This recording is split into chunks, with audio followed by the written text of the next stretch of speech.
नमस्कार दोस्तों, आज हम बात करते हैं कि वेरिकोसील क्यों होता है।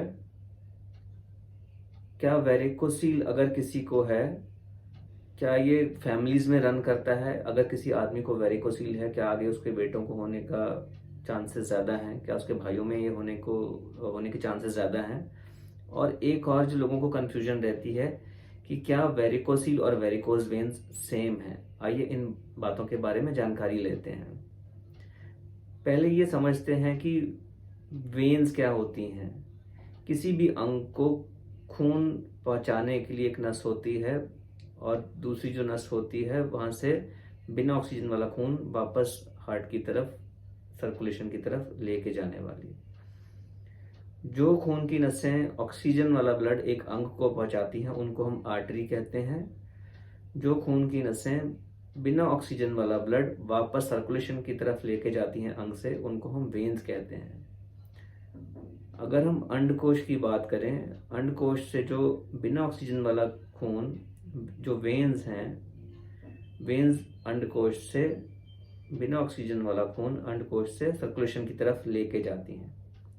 अब जो ये खून की डायरेक्शन है ये एक ही दिशा में है, अंडकोश से सर्कुलेशन की तरफ, बॉडी की तरफ।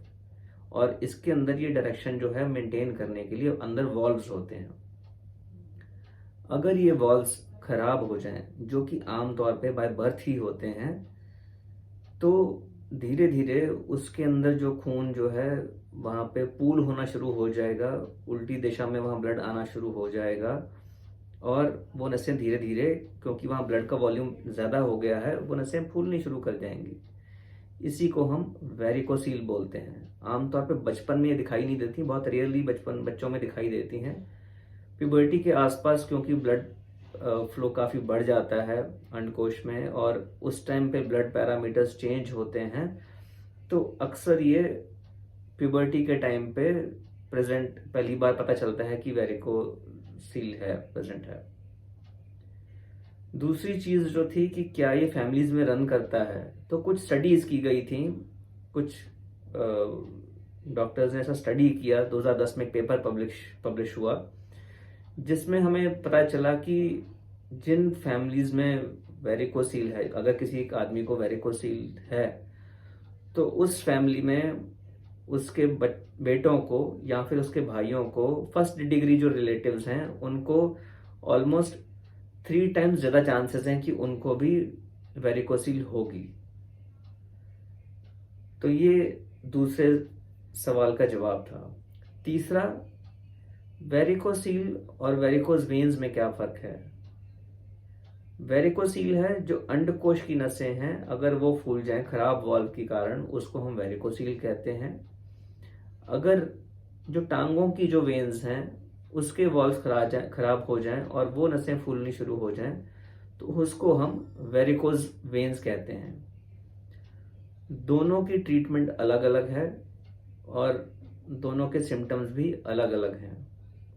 वेरिकोसील जो है, अंडकोश में जो नसें फूलेंगी, वो कई बार जो ग्रेड 1 वेरिकोसील है वो सिर्फ अल्ट्रासाउंड पे पता चलेंगी। ग्रेड 2, अगर हम वेल्सेल्वा मैन्यूवर करते हैं, पेट पे जोर लगाते हैं सांस रोक रोक के, उसको हम वेल्सेल्वा मैन्यूवर कहते हैं, उसमें अगर नसें फूलती हैं तो ग्रेड 1 है। बिना वेल्सेल्वा के अगर नसें फूल रही हैं तो ग्रेड 2 है, और अगर नेकेड आई से नसें दिखाई दे रही हैं तो ग्रेड 3 है।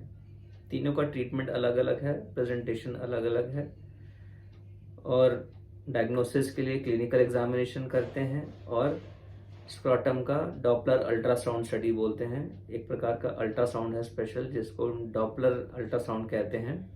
उसके अंदर ब्लड फ्लो की डायरेक्शन का पता चलता है और जो वेन्स फूली हुई हैं उनका साइज, डायमीटर है, उसका पता चलता है और इस हिसाब से उसकी ग्रेडिंग होती है। सिम्टम्स क्या रहते हैं? आमतौर पे कोई काफ़ी, जो ग्रेड 1 वेरिकोसील है उसमें कोई सिम्टम्स नहीं होते हैं, या फिर अंडकोश में पेन हो सकता है। जैसे जैसे ग्रेडिंग बढ़ती है उसके हिसाब से आगे टेस्टिस को नुकसान पहुंच सकता है। स्पर्म पैरामीटर्स बदल सकते हैं, स्पर्म्स को डैमेज हो सकता है, टेस्टोस्टेरोन प्रोडक्शन कम हो सकती है टेस्टिस की, और कुछ लोग इनफर्टिलिटी से प्रेजेंट करते हैं या लैक ऑफ लिबिडो से या सेक्सुअल डिसफंक्शन से प्रेजेंट कर सकते हैं। किसी किसी में अंडकोश का साइज कम हो जाता है, श्रिंक हो जाता है, या फिर पेन की वजह से प्रेजेंट करते हैं कि अंडकोश में पेन हो रहा है। तो दोस्तों ये 3 मेन चीज़ें थी वेरिकोसील के बारे में। वेरिकोसील क्यों और कैसे बनती हैं, क्या वेरिकोसील फैमिलीज़ में रन करती है, और वेरिकोसील और वेरिकोज वेन्स में क्या फ़र्क है। दोस्तों मैं doctor Aman Gupta, urologist, andrologist और kidney transplant surgeon, Fortis hospital, Vasant Kunj, New Delhi से।